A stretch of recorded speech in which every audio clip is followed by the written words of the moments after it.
Hello, you. Thank you so much for being a part of our session today. Thank you for giving your time and being here.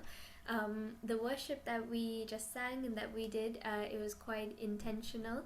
So I wanted to welcome the Holy Spirit to open up our hearts to receive this message, but also I wanted to give God the glory. So we sang, "You are great and you do miracles so great," because it relates really well to today's message. And I just like to say I'm very excited to share today's message. I know I always am every single week, but this one in particular I thought was quite special. And as always, it's a reminder of something that you already know, something that's already in your heart, but I know that you could use the reminder today just like I could use a reminder. So today's message is called Strength, Defense, and Salvation.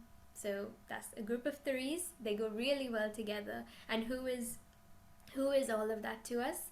That is God. So God is our strength, He is our defense, and He is our salvation. And they go together in this perfect, beautiful verse in Exodus 15, verse 2.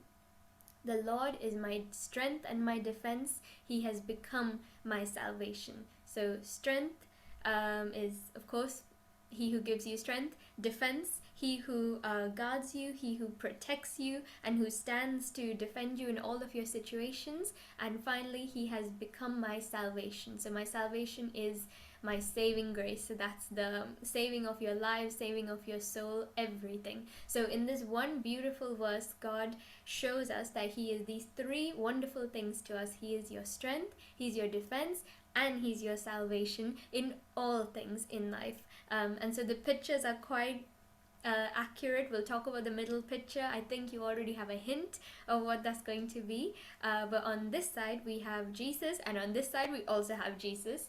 On the side where we have Jesus reaching down, there's a very famous picture, a drawing actually.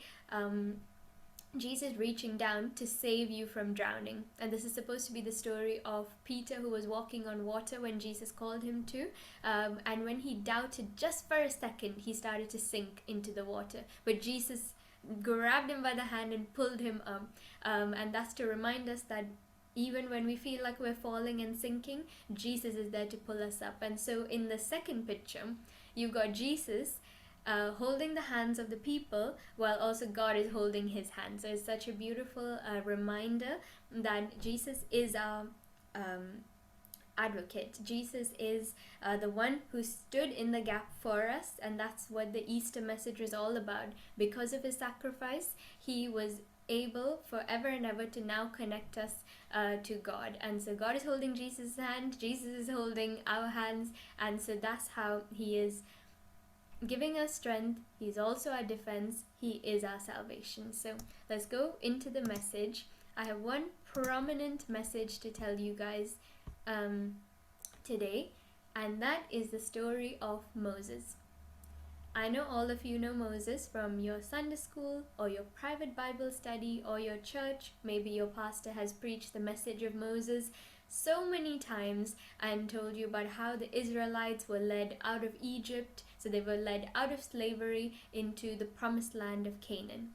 I know you know that story, so that's not the story that I'm going to focus on. I want to tell you about tiny, minute details to show you, in fact, about weakness. I think everybody thinks that Moses was the strong leader just because of everything else that he did after God called him. But why don't we talk about who Moses was when God found him? Because a lot of the great prophets of the Bible, when God found them, they were not what you expect. So let's begin with Moses. You can read in your own time, but this is Exodus chapter 4 onwards. So in chapter 4, God finds Moses and He gives him the calling for his life and says, "I want you to be the one to lead my people out of slavery." By the way, they were in slavery for 400 years, so this has been a long time coming. And God says, "I pick you of all the people." And as you can imagine, just like the prophet Jeremiah, Moses was before Jeremiah, he's all about, "I can't do it. I'm not good enough. I'm completely incapable. I really don't know why you're calling me, God."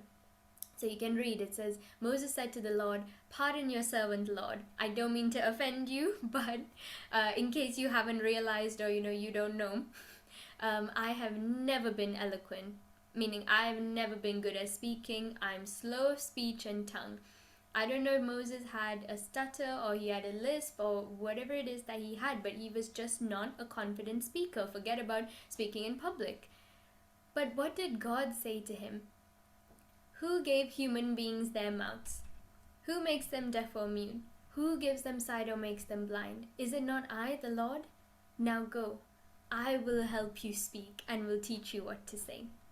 So I know this might not be a big deal to a lot of people, but Moses' story, his weakness is so important to show us how God became his strength. So in his weakness, in his human failing, God was his strength. God filled up that empty place and he said, "No, I will give you the capability to do exactly what you seem to think that you are lacking in." And so I love God's answer when Moses is telling God, the creator of all humanity, and so Moses is looking at God, his own creator, and saying, "Don't you know I'm not a good speaker? Like, my speech and my tongue are quite slow." I love God's response, and he says, "Am I not the one who made you? Do you not think that I know that about you? Do you not think that I don't understand that you're not confident? Don't you think I don't know in your heart how much you're worried about this thing, how insecure you are about this thing about yourself?" And he said, "You're worried about your mouth and your tongue. I'm the one who made your mouth and your tongue. I give you the power. If I say I'm going to do it, I'm going to do it, and I will be with you." God was his strength. And so then he goes to meet his brother, Aaron, who he has not seen for a very long time. And then Moses still says, as if that wasn't enough, he says, "Pardon your servant, Lord, again. Please send somebody else." And so God said, "Okay, I'm going to send you your brother Aaron. He's quite good at talking. I know you are not good, but I know he's quite good. He's already on his way to meet you. He will be happy to see you. You shall speak to him and put words in his mouth. I will help both of you speak and will teach you what to do." So he will speak to the people for you. So he will be your mouthpiece, and as if you were God to him. So that's the thing. God said, "Look, I called you for a reason. I called you for a purpose. If you're scared of speaking, fine. I will give you the power to speak because I'm the one who can do that, and I'm fully capable of doing it, and I completely stick to my promises." And even after that, Moses doubted, and he said, "Why don't you just send somebody else? It's so much easier, somebody who's good at talking." So what God did, he brought someone who was good at talking, and he said, "Oh, but he can do the talking, but the words are not going to come from him originally. It's going to come from you because I gave you the power and the ability and the capability to do this." So I love that story. So Moses and Aaron finally went together, right, with God being with them. And it says in Exodus chapters 6 to 7, you can read in your own time, they came before Pharaoh to bring this petition and said, "God wants his people to go, to be set free, so you better do it." It says, "But Moses said to the Lord, since I speak with faltering lips, why would Pharaoh listen to me?" And so what did God say? He said, "I have made you like God to Pharaoh. I have made you like me." As if I was talking directly to Pharaoh and saying, when I tell you to do something, you better do it. So God said, "I give you this much confidence and you go with it. Your brother Aaron will be your prophet. You are to say everything I command you." So God said, even when I send you, I'm not going to leave you helpless. I will not leave you by yourself to then go there and guess if this is the right thing to say or the wrong thing to say to Pharaoh. No. If I sent you, I will fully equip you with everything you need to say at the perfect time. And so it says, Moses and Aaron did just as the Lord commanded them. And we all know how the story went. And one very important thing to remember is Moses was 80 and Aaron was 83 when they spoke to Pharaoh. I know all of us are youth over here. We're maximum in our 20s and the minimum everybody's like 10 or still younger.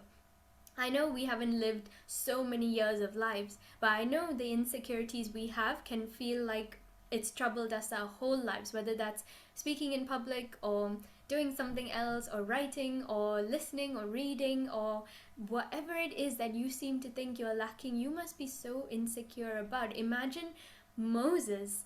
He was 80 years old. 80 is a long time. Maybe not so much back in the day, but here is a long time. For 80 years old, he was not a confident speaker. Imagine God coming to him and saying, and now I give you the power. And he's like, no wonder he said, can you just send somebody else? It's so much easier. And that's why he gave him Aaron. But Aaron was also 83 years old, and before this, we don't know if Aaron confidently spoke, except that God said, I know he can speak well. I know he can do it. And so I want to tell you, no matter what age you are, no matter what the insecurity is, don't think that God does not have the power to change you, whatever age you are, to take away that insecurity and to be your strength in that situation. So now we come to the next part of the story. They actually got out of Egypt. If God said he was going to do it, he did it. And so now we find them and they're standing before the Red Sea. This is such an interesting part of the story. I don't think it's focused on enough, so I wanted to focus on it with you guys today. It's all Exodus chapter 14. It's a wonderful chapter. Please read it when you can. This is what happened. The Lord said to Moses, tell the Israelites to turn back and encamp near Pi-Hahiroth, between Migdol and the sea, the Red Sea. So they are to encamp by the sea, directly opposite this other place. God was telling them an instruction that basically said, I have brought you now this far, right? You have escaped from Egypt up till this point. Do a U-turn. Turn the whole car around and pretty much go in the opposite direction. Literally bring yourself in front of a sea, the Red Sea. And you might be thinking, why would God say that? Surely God would say, oh, just take a left and we'll take the shortcut to the promised land. But look what God says. God actually gives this instruction and he says, Pharaoh will think, oh, the Israelites are wandering around the land in confusion. Oh, those silly, ridiculous people who thought that they could escape. They have no Google Maps. They forgot their GPS at home. They've left it behind in Egypt. Now they're hemmed in. Now they're trapped in the desert on every side. And they have a whole sea in front of them. That's what God said. God said this is what's going to happen. But the instruction is, do what I tell you to do. And he said, I will harden Pharaoh's heart and he will pursue them. He will come after you guys.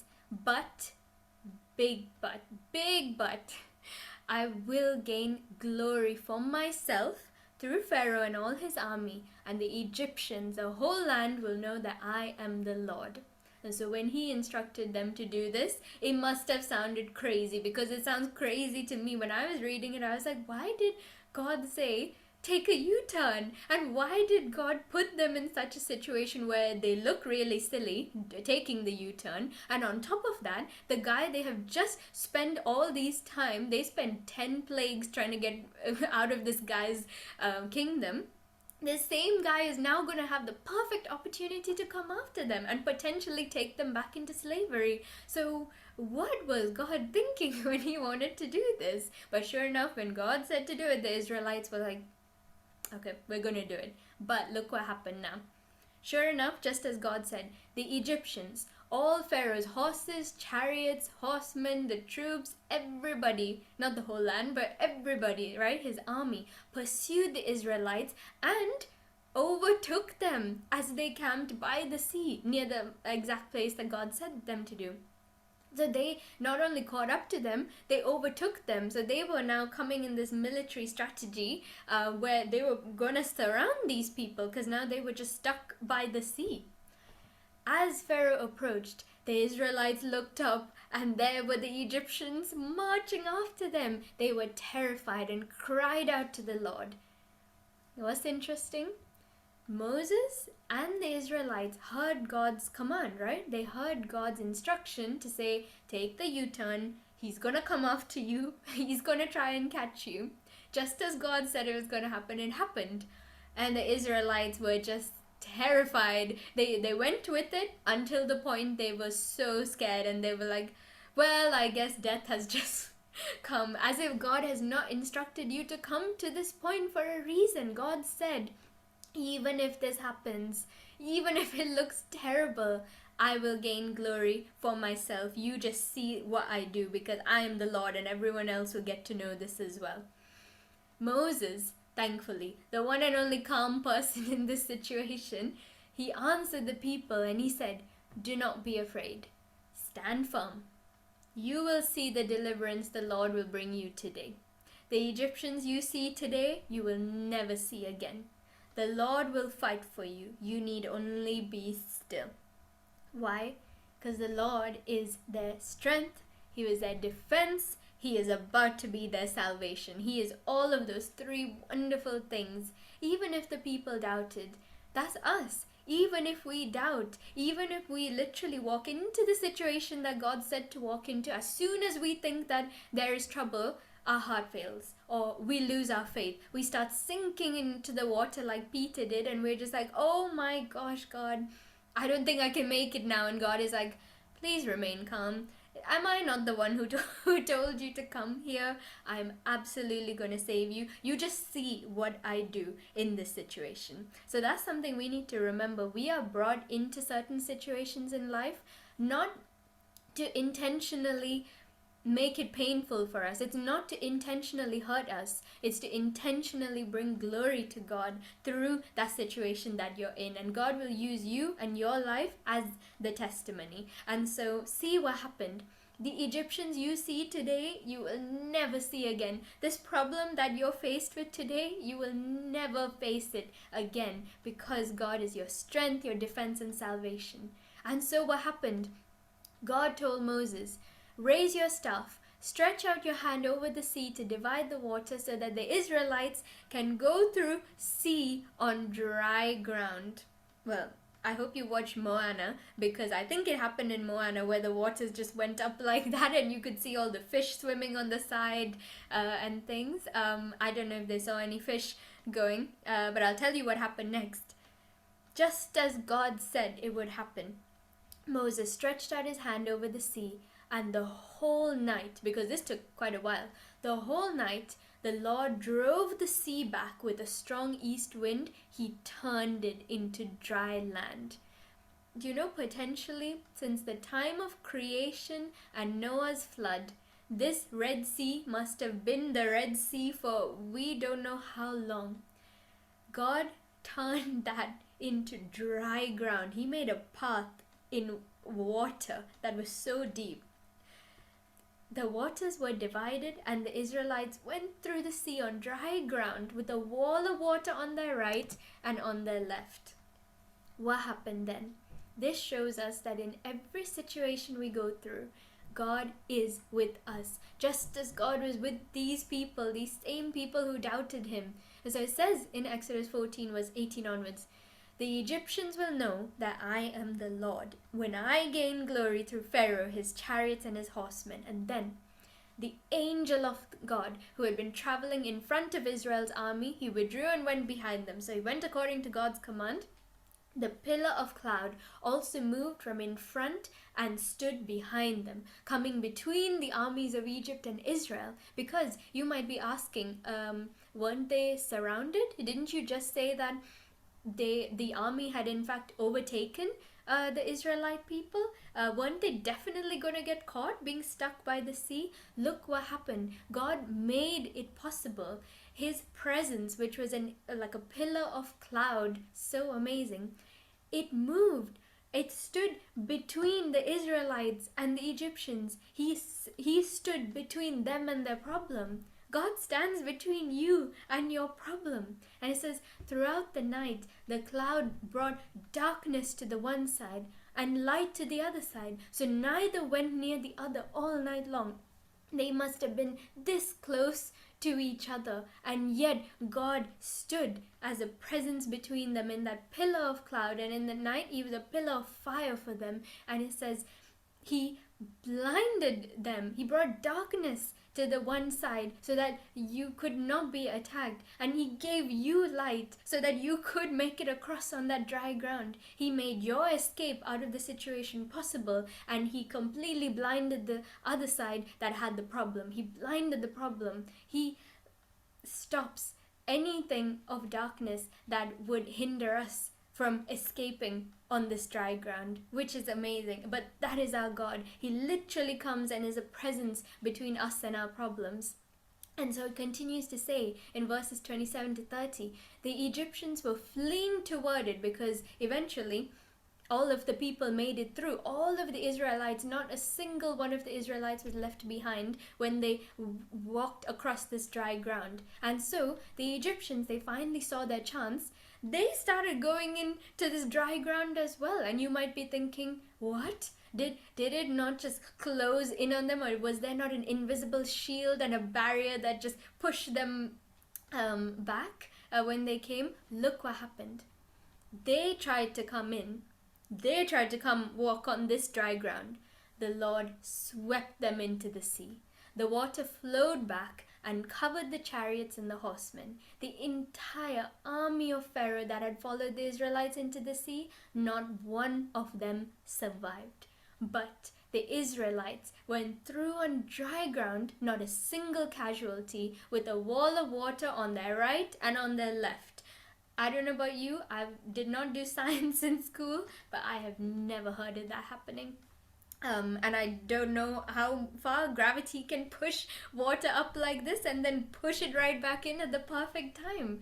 So that day, the Lord saved Israel from the hands of the Egyptians, and the Israelites saw the Egyptians lying dead on the shore. God, he said, you will never see this enemy ever again, and he meant it literally, because now none of them are getting up. I wanted to share this with you guys. We have this on historical record. And I know that we like some practical facts. We like to know a little bit of history of the Bible. We enjoy the story, but sometimes we need a bit more convincing, and I completely understand that. So I'm going to try and support this with something that I've read and something that I found out. So, for context, when the Israelites left Egypt, there were 600,000 men on foot. That's men. So besides women and children and the cattle and everything that they carried, the estimation is that 2 million Israelites left Egypt after 400 years of slavery. That's 2 million people who had to cross the Red Sea. Pharaoh, on record, took 600 chosen chariots to pursue them. Now, back in the day, in ancient Egypt, most war chariots were designed to carry 2 people, a driver and a warrior, and then 2 horses would pull one chariot. So let's say in one chariot there's 4. So there's 2 people and 2 horses. Now there was a driver, somebody who's controlling the chariot, and there was a warrior, probably someone who was designed to throw the sword or kill the person or attack. You know what I mean. And the horses just do their job. They have to go to whichever side that chariot driver pulls them to. Now, ancient Egyptians were an advanced civilization. They were really ahead of their time even back in the day. When all of their enemies and other people were using chariots that were actually quite heavy and bulky, the ancient Egyptians were able, and this historical records show it, they were able to design their chariots in such a way that it would win battles. So they were light, they were fast, and they were covered in gold. So when the enemy saw you, they knew that Egyptian army was coming and nobody else. The chariot also had spoke wheels on the side, and sometimes that has the spiky, the spiky wheels instead of the spoke wheels, but they have the spikes on it, so that when you get close to another chariot, you destroy the other chariot's wheel. So the ancient Egyptians thought of everything with these chariots. They were specifically, it says, they were specifically designed to outrun light infantry and wagons, aka people walking on foot or soldiers on foot, and everything that they were carrying. This is what Pharaoh chose This is what Pharaoh took with him to fight against the people of God. He took 600 of these, so that's 4 in 1, and that's 2,400, let's say, very well equipped, light, should have easily caught them, and in fact, they overtook them, didn't they? What did the Israelites have? Shepherds carrying their women and their children and their old people and their cattle and all the gold and the silver that they just took from the land. How could this have happened? And the Red Sea is 13 miles long and almost 6,000 feet deep in water. I don't know how many of you have watched the Titanic, but those are all the images that come into my mind when I think about water being 6,000 feet deep and 13 miles long. If you've ever been in the deep end or the shallow end of a pool, that's the best information I can give you.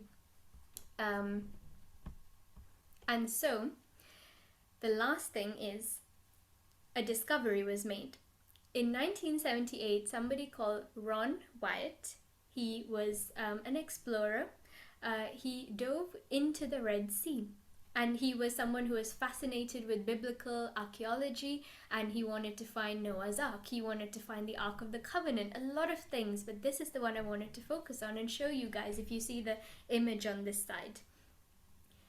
He left his boat on the top of the Red Sea, and he used a molecular frequency generator. I'm not good with science, so I'm just saying it as it was. This machine is supposed to detect gold at the bottom of the sea. So wherever it told him to go, he then went. So he dove in. He found 4 golden chariots and their wheels. When he brought them back up, they were tested to check that they were in fact 18th dynasty or 1446 BC, from the time that the exodus of the Israelites occurred. Then back on the land around the Red Sea, they found bones of horses and humans, and in fact they found a human bone amongst the coral. It was dated to 3,500 years ago, and the golden wheel is, they knew it was gold because apparently coral does not grow on gold. So the shape has been distinct and has been at the bottom of the Red Sea.